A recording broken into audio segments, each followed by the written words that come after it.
कुदरत ने एक ऐसा मशीन फिट किया है कि ये जो भी आवाज एक बार सुनती है तुरंत उस आवाज की कॉपी करना चालू कर देती है, जैसे किसी बच्चे की रोने की आवाज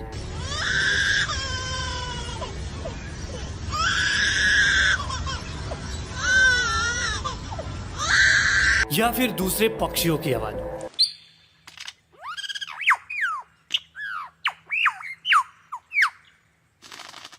कुत्ते की आवाज, कार और हॉर्न की आवाज और पता ना क्या क्या।